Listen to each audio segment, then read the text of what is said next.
आज की इस क्लास में हम मुताला करेंगे हमारी दरस किताब जान पहचान के सबक नादान दोस्त का। नादान दोस्त इस सबक को मैंने कुछ हिस्सों में तकसीम किया था। पहले हिस्से के अंदर मैंने जो मुसन्निफ़ थे मुंशी प्रेमचंद, इनके हवाले से बात की थी हमने। दूसरे हिस्से के अंदर हमने नादान दोस्त जो केशव और श्यामा थे इनके बारे में बात की थी। और तीसरे हिस्से के अंदर केशव और श्यामा चिड़िया की किस तरह फिक्रमंद रहते हैं, चिड़िया के घोंसले के लिए फिक्रमंद रहते हैं, चिड़िया का ख्याल किस तरह से रखते हैं, इन सब चीज़ों के बारे में बात की थी। चौथे हिस्से के साथ मैं आपके सामने हाजिर हूँ, जिसके अंदर हम सवालात की मश्क करेंगे, मश्क की सवालात को हल करने की कोशिश करेंगे। तो हम शुरू करते हैं। जो हमारी निसाबी किताब में सवाल दे रखे हैं इनको हल करते हैं और समझने की कोशिश करते हैं। आपको करना क्या है, साथ में अपनी नोटबुक रखनी है और जो मुश्किल बातें, मुश्किल अल्फाज आपके सामने आते हैं इनको नोट करते रहना है। जो जवाब मैं आपको बताऊंगा इन्हें भी आपको नोट करते रहना है। और इसमें ऐसी चीज़ जो आती है कि आपको समझ में नहीं आए तो उसको रोक कर वहाँ पर समझने की कोशिश करनी है, धीमे कर समझने की कोशिश करनी है। पहला सवाल आपकी निसाबी किताब का बच्चों दे रखा है कि घोंसला देखकर बच्चों के दिल में क्या ख्वाहिश पैदा हुई। जब बच्चों ने घोंसला देखा, अपने घर के अंदर के घोंसला लगा दिया चिड़िया ने उनके कार्निस के ऊपर, तो उनके मन में क्या ख्वाहिशात पैदा हुई, क्या चाहते थे बच्चे। तो मैं आपको याद दिला दूं कि जब बच्चों ने घोंसला देखा था तो अपना खाना पीना सब भूल गए थे, दूध जलेबी भूल गए थे अपनी, और घोंसला देखने के अंदर फिक्रमंद हो गए थे। वो देखना चाहते थे कि घोंसले में है क्या, बच्चे घोंसले के अंदर हैं या अंडे हैं, अंडों से बच्चे नहीं निकले या निकले तो कैसे हैं, उनके पर कैसे हैं, और चिड़िया क्या करती है उनके साथ, बच्चों के साथ।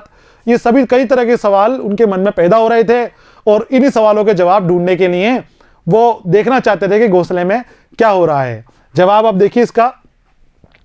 चिड़िया का घोंसला देखकर बच्चों के मन में कई सवाल उठते थे। छोटे बच्चे थे, तरह तरह के सवाल उनके मन के अंदर उठते थे।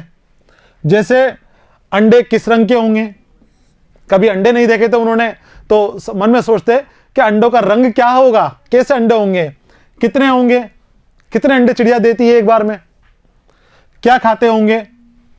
अगर बच्चे हो गए उसमें से, अंडों में से फूट के बच्चे निकल गए बाहर, तो बच्चे क्या खाते होंगे, खाना वाना उनके लिए इंतजाम, उनमें से बच्चे किस तरह निकल आएंगे। अंडे से बच्चे, चिड़िया के अंडों से बच्चे किस तरह से निकलते हैं, कभी उन्होंने देखा नहीं था, तो उनके मन में यह सवाल भी जाग रहा था कि हम देखना चाहते हैं कि चिड़िया के अंडों से बच्चे कैसे निकल जाते हैं, बच्चों के पर कैसे निकलेंगे, और क्या उनके पर पहले से ही रहेंगे या बाद में उनके पर निकलेंगे, और बाद में निकलेंगे तो अचानक उनके पर कहां से आ जाएंगे, और घोंसला कैसा है। इस तरह के तमाम सवालात उनके जहन के अंदर आ रहे थे, उनके मन के अंदर आ रहे थे, लेकिन इन सब बातों का जवाब देने वाला उनके घर में कोई नहीं था। सवाल तो आ रहे थे लेकिन इन सवालों का जवाब देने वाला कोई नहीं था।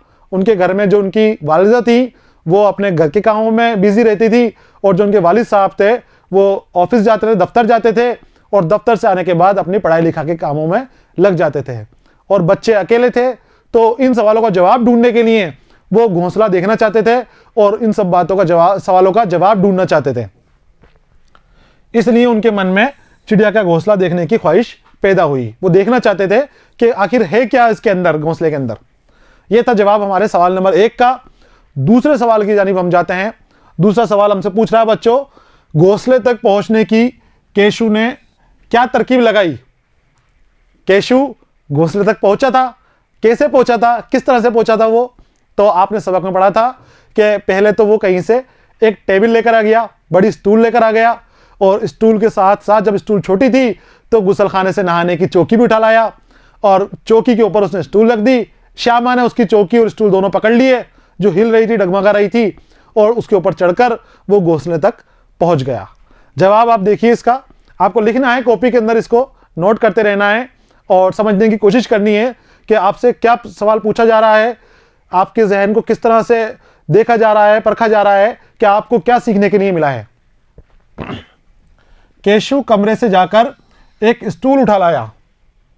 केशु ने क्या किया, कमरे से गया और जाकर एक स्टूल उठा लाया, लेकिन स्टूल छोटी पड़ गई, छोटी थी स्टूल, इसलिए उसने उसके नीचे नहाने की चौकी लाकर रख दी।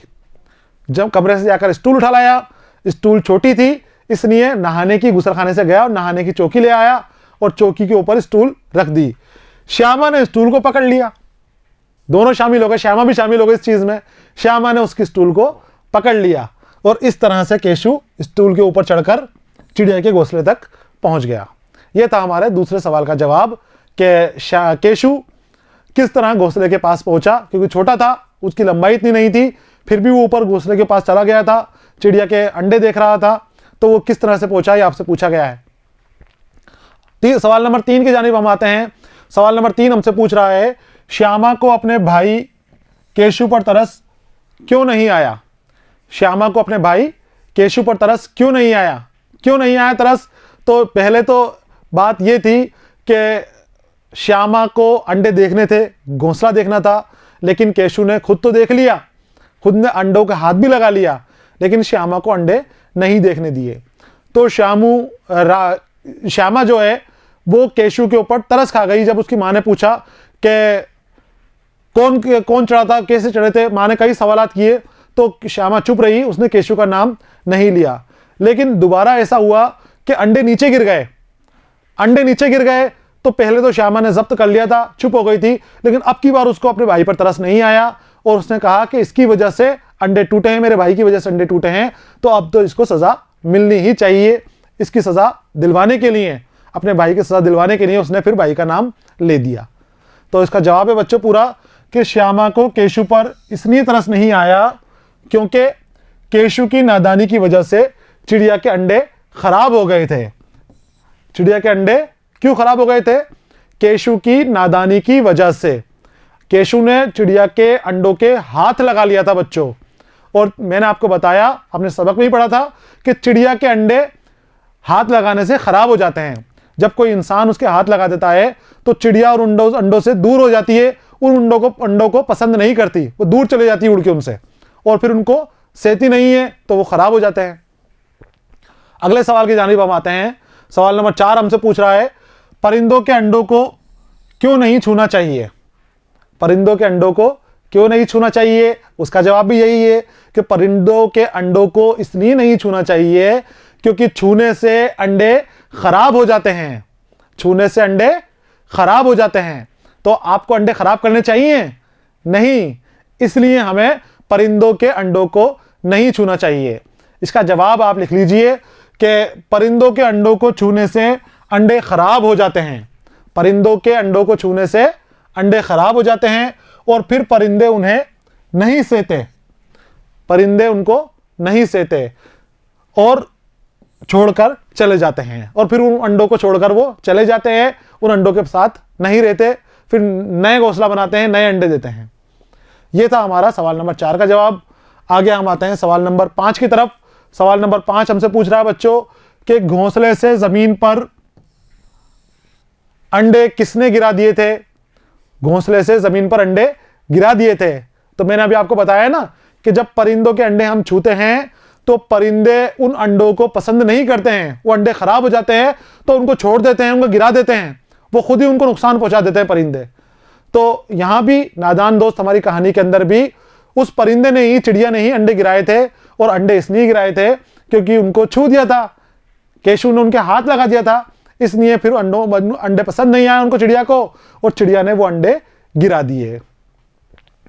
चिड़िया ने अपने अंडों को घोंसले से जमीन पर गिरा दिया था। सवाल में यह है कि किसने गिरा दिया था? तो चिड़िया ने गिरा दिया था। और क्यों गिरा दिया था? क्योंकि जब कोई इंसान परिंदों के अंडों को छूता है तो अंडे खराब हो जाते हैं। जब कोई इंसान परिंदों के अंडों को छूता है तो अंडे खराब हो जाते हैं, और फिर परिंदे उन अंडों को नहीं सेते। अंडे खराब हो जाते हैं, उन अंडों को नहीं सेते और उन्हें गिरा देते हैं या छोड़कर चले जाते हैं, और उन्हें छोड़कर चले जाते हैं। तो वो अंडे किसने गिराए थे? ऊपर से चिड़िया ने गिराए थे। क्यों गिराए थे? क्योंकि वो अंडे खराब हो गए थे, अब उसके काम के नहीं थे, तो उसने उनको गिरा दिया नीचे। आगे आते हैं हम अगले सवाल की तरफ। तो कुछ लफ्ज दे रखे हैं आपके लिए, छोटे छोटे लफ्ज दे रखे हैं आपके लिए कि इनसे आपको जुमले बनाने हैं।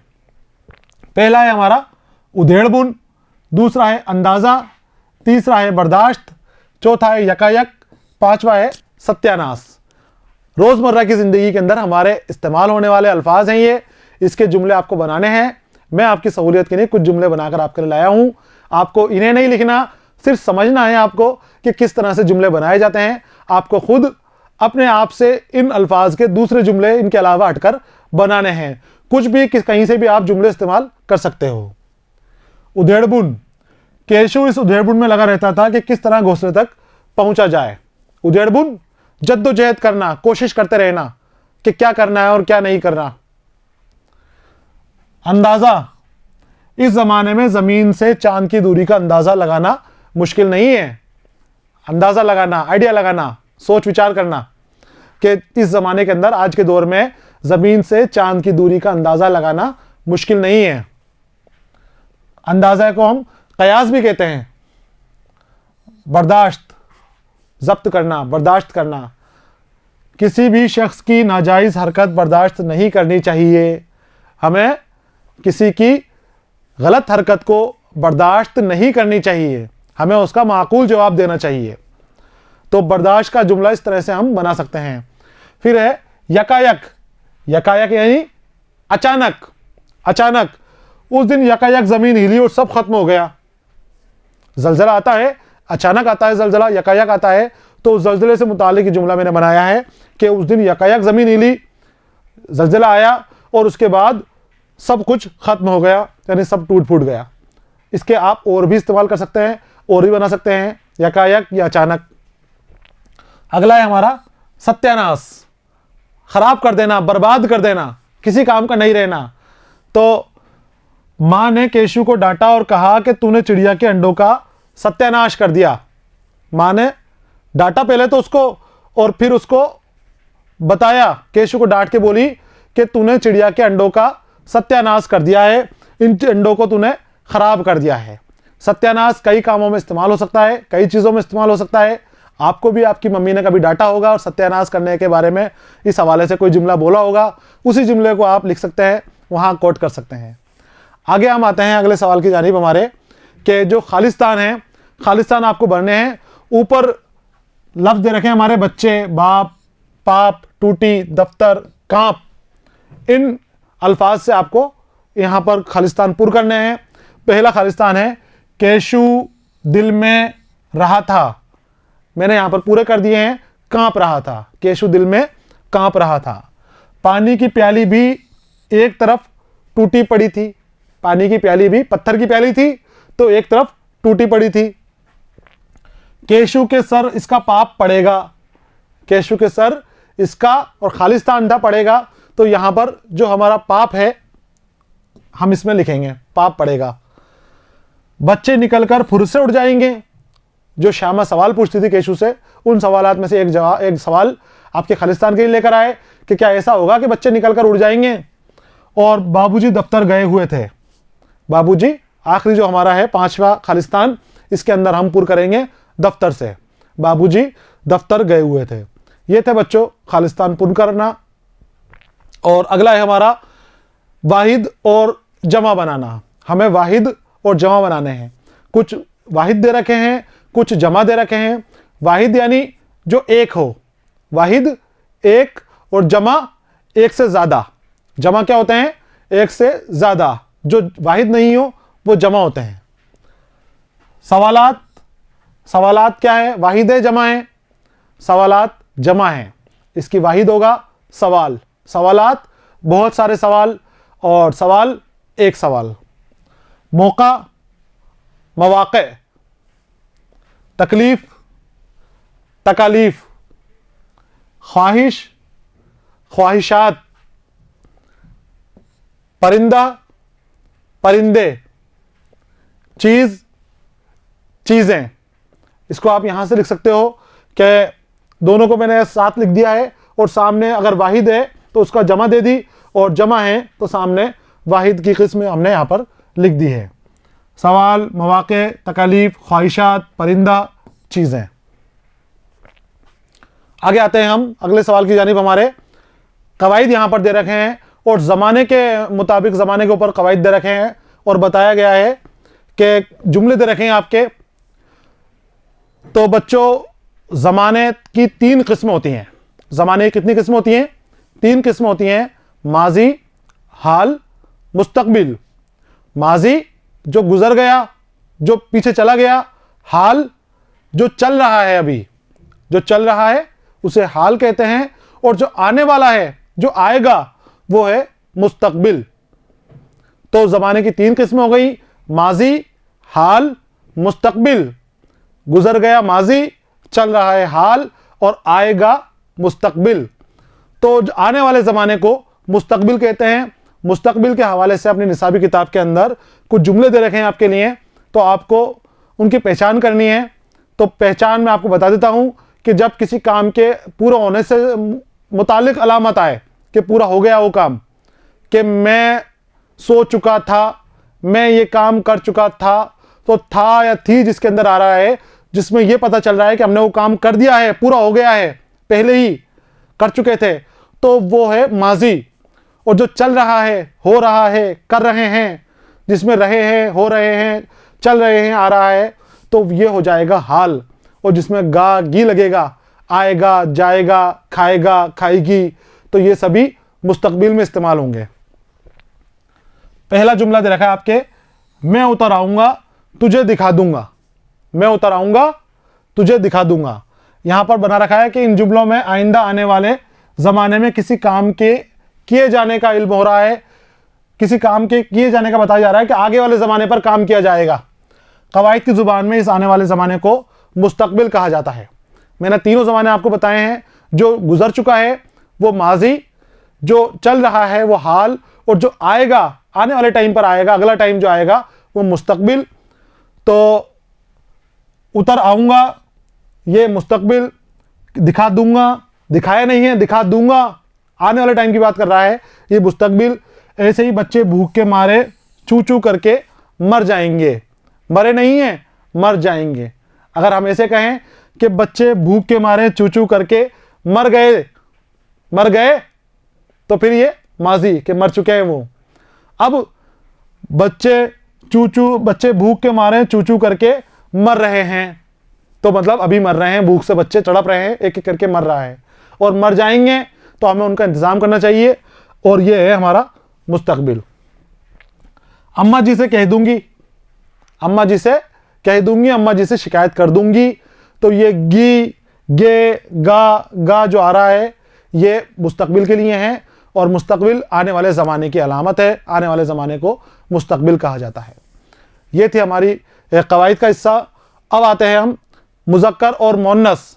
मुज़क्कर जो आदमी से मुतालिक है, और मुअन्नस जो औरत से मुतालिक है। अम्मा, अम्मा, अम्मा क्या है बच्चों? मुअन्नस। हमें इनके बताने हैं लफ्ज़ों के मुज़क्कर और मुअन्नस लिखिए। मुज़क्कर के मुअन्नस और मुअन्नस के मुज़क्कर हमें यहां पर लिखने हैं। चिड़ा ये मुज़क्कर है, बहन ये मुअन्नस है, औरत ज़ात के लिए इस्तेमाल हो रहा है यहां पर। बच्चा ये मुज़क्कर है, मर्द ज़ात के लिए इस्तेमाल हो रहा है। बिल्ली ये मुअन्नस है। अब इसके हमें मुज़क्कर के मुअन्नस और मुअन्नस के मुज़क्कर बनाने हैं। अम्मा का अब्बा, अम्मा अब्बा। चिड़िया का चिड़िया, चिड़ा मुज़क्कर, चिड़िया मुअन्नस। बहन भाई, बहन मुअन्नस, भाई मुज़क्कर। बच्चा, बच्चा बच्ची। बिल्ली बिलाव। ये हो गए मुज़क्कर के मुअन्नस और मुअन्नस के मुज़क्कर। आगे आते हैं हम। कुछ मुहावरे दे रखे हैं हमारे यहाँ पर। उन मुहावरों का आपको क्या करना है? उन मुहावरों को मतलब बताना है, और मतलब बता के उसको जुमले में इस्तेमाल करना है। मुहावरे हैं, चेहरे का रंग उड़ जाना, भीगी बिल्ली बनना, फुर्र से उड़ जाना, दम रोकना, सुध न रहना। ये मुहावरे हैं जिनका हमें माने बताने हैं, उनके मतलब बताने हैं, और इसके बाद हमारे जुमले में भी इनका इस्तेमाल करना है। तो पहला मुहावरा है हमारे, चेहरे का रंग उड़ जाना। चेहरे का रंग कब उड़ता है हमारा? जब ऐसा काम हो जाना कि जिसकी उम्मीद नहीं थी हमें, अचानक कोई ऐसा काम हो जाना। डरना, डर या शर्म से चेहरे का रंग फीका पड़ जाना, कि हमने कोई चोरी कर ली खुदा ना खास्ता, और हमारी चोरी पकड़ी गई तो फिर हमारे चेहरे का रंग उड़ जाता है, डर जाते हैं हम कि आज तो पकड़े गए। तो ऐसा काम या ऐसी चीज़ जब हो जाती है जिसकी हमें उम्मीद नहीं हो, तब हमारे चेहरे का रंग उड़ता है। और ज़्यादा ये गलत कामों में होता है, जब हम डरते हैं तब हमारे चेहरे का रंग उड़ता है। तो मास्टर जी ने सलीम को नकल करते हुए पकड़ा तो उसके चेहरे का रंग उड़ गया। जब मास्टर जी ने सलीम को नकल करते हुए रंगे हाथों पकड़ लिया तो उसके चेहरे का रंग उड़ गया। भीगी बिल्ली बनना, अब जब नकल करते हुए पकड़ा गया तो भीगी बिल्ली बन जाएगा, वो अपने आप को बचाने के लिए दुबक जाएगा, चुपचाप सूट होके एक तरफ पड़ जाना। भीगी बिल्ली बनना, मासूम बनना, बहुत शरीफ बनना। सलीम को नकल करते हुए पकड़ लिया, अब मास्टर जी से कहेगा मास्टर जी मैं नहीं था, मैंने नहीं करा। यही भीगी बिल्ली बनना है, चुपचाप मासूम बन जाना। गलती कर ली, गलती पकड़ में आ गई, अब उसको बचने की कोशिश करना। तो चेहरे का रंग उड़ना, डरना, अपने काम को छिपाने की कोशिश करना और भीगी बिल्ली बनना, मासूम बनना। पुलिस के सामने चोर भीगी बिल्ली बन जाता है। पुलिस के सामने चोर भीगी बिल्ली बन जाता है। आगे आते हैं, फुर्र से उड़ना, अचानक चले जाना, गायब हो जाना, उड़कर दूर चले जाना। तो चिड़िया के जब अंडों के हम हाथ लगाते हैं, घोंसले की तरफ जाते हैं, तो अचानक चिड़िया फुर्र से उड़कर निकल जाती है वहां से। तो फुर्र से उड़ जाना, चिड़िया अंडों को गिराकर फुर्र से उड़ गई, चले जाना, अचानक छोड़कर निकल जाना। पुलिस को देखकर चोर फुर्र से उड़ गया। मास्टर जी से नजर बचाकर सलीम क्लास से फुर्र से उड़ गया। तो अचानक चले जाना, अचानक निकल जाना, सभी जगह इसका इस्तेमाल हम कर सकते हैं। अगला हमारा जुमला है दम रोकना, शांति से खड़े रहना, सुकून से खड़े रहना, बिल्कुल सांस रोके, सांस दबाए हुए खड़े रहना कि किसी को पता नहीं चले कि वहां पर है या नहीं है। खामोशी से खड़ा रहना। बिल्ली के सामने चूहा दम रोके हुए खड़ा था। बिल्ली को देख ली चूहे ने, बिल्ली दिख गई चूहे को और वो दम रोके खड़ा हो गया चुपचाप कि अगर बाहर निकल गया तो बिल्ली मर जाएगी, बिल्ली मुझे खा जाएगी। ऐसे ही चोर और पुलिस का इस्तेमाल कर सकते हैं कि चोर को देखकर, पुलिस को देखकर चोर दम रोके हुए खड़ा था। पुलिस को देखकर चोर ने अपना दम रोक लिया। आगे आते हैं 5वें पे, सुध ना रहना, होश ना रहना, बदहवास हो जाना, होश उड़ जाना। होश ना रहना, बेखबर होना, बदहवास होना। अब्दुल हमीद की शहादत की खबर सुनकर उनकी अहलिया को सुध ना रही, बेसुध हो गई। तो सुध ना रहना, बेसुध हो जाना, होश ना रहना, होश में ना रहना। ये थे बच्चों मुहावरों और उनके इस्तेमाल। अब मुतज़ाद अल्फाज जो हमारी किताब में दे रखे हैं, हम इसके मुतज़ाद देखेंगे। मुतज़ाद यानी होते हैं बच्चों जिद के, मुतज़ाद यानी जिद के, जिद यानी उल्टे। अगर मैं हाँ कहूं तो उसका जिद होगा ना, अगर मैं ज़मीन कहूं तो जिद होगा उसका आसमान, उसका मुतज़ाद होगा आसमान। तो किसी बात का जिद करना लफ्जी तौर पे जिद से बना है मुतज़ाद, और जिद के माने होते हैं उल्टे के या जिद करने के। तो मुतज़ाद अल्फाज किसी चीज़ का उल्टा, तो हमें इसके उल्टे करने हैं, अपोजिट करने हैं, मुतज़ाद करने हैं इसके। धूप का मुतज़ाद होगा बच्चों साया, धूप का क्या होगा? साया। तकलीफ का आराम, तकलीफ का क्या होगा? आराम। और सजा का जजा, इनाम, सजा का जजा। पाप का पुण्य, पाप का क्या होगा? पुण्य या सवाब। तो यहां पर हिंदी लफ्ज दिया है, पाप हिंदी है, तो इसका हमें जवाब भी हिंदी में ही देना है, पाप का पुण्य। जवाब, जवाब का सवाल। देखिए आप यहां पर एक बार फिर, धूप, छांव, तकलीफ, आराम, सजा, जजा, पाप, पुण्य, जवाब, सवाल। ये थे हमारे मुतज़ाद अल्फाज जिसमें हमने जिद देखी लफ्ज़ों की, उनके उल्टे करे। आगे आते हैं हम कि जो हमारी निसाबी किताब है वहाँ कुछ जुमले दे रखे हैं और जुमलों के बारे में हमसे पूछ रखा है कि किसने क्या कहा, किसने कौन से किससे कौन सा जुमला कहा। तो ज़रा हमें दिखा दो भैया कितने बड़े हैं। ये जुमला किसने कहा था? ये जुमला श्यामा ने कहा था और केशु से कहा था कि भैया तुम अंडे देख रहे हो, ऊपर चढ़ गया था केशु कि आपने अंडे देख लिए, अब मुझे भी दिखा दो कितने हैं। तो ये जुमला किसने कहा था? श्यामा ने कहा था। किससे कहा था? केशु से कहा था। दूसरा जुमला है जा दाना और पानी की प्याली ले आ। दूसरा जुमला क्या है? जा दाना और पानी की प्याली ले आ। यह जुमला केशु ने कहा था श्यामा से। किसने कहा था?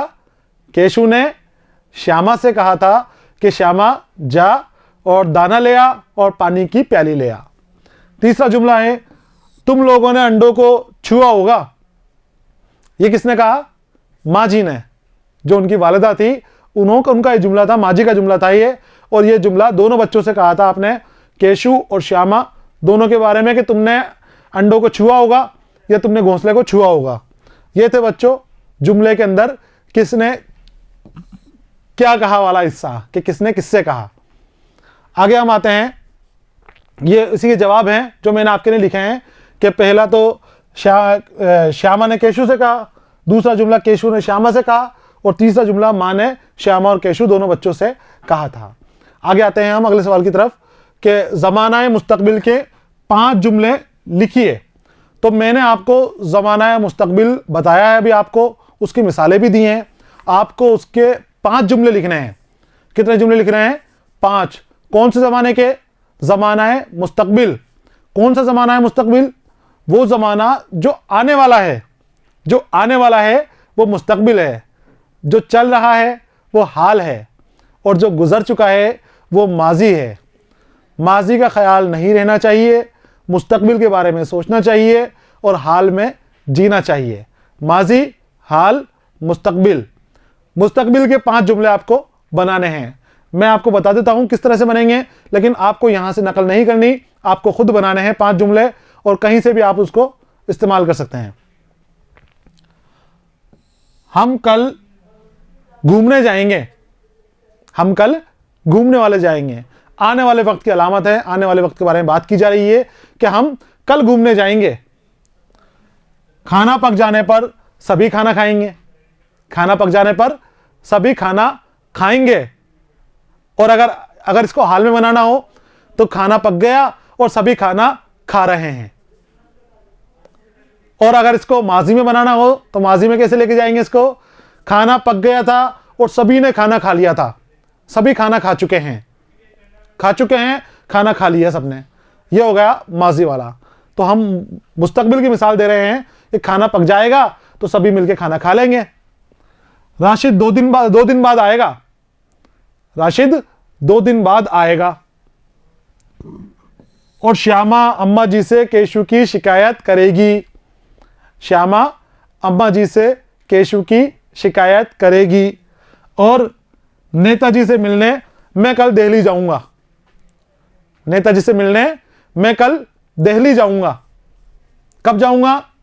कल जाऊंगा। अभी नहीं जा रहा मैं, कल जाऊंगा। अगर मैं कहूं नेताजी से मिलने में अभी जा रहा हूं तो हाल। और अगर मैं कहूं कि नेताजी से मिलने गया था, मिलकर आ गया मैं, वो माजी।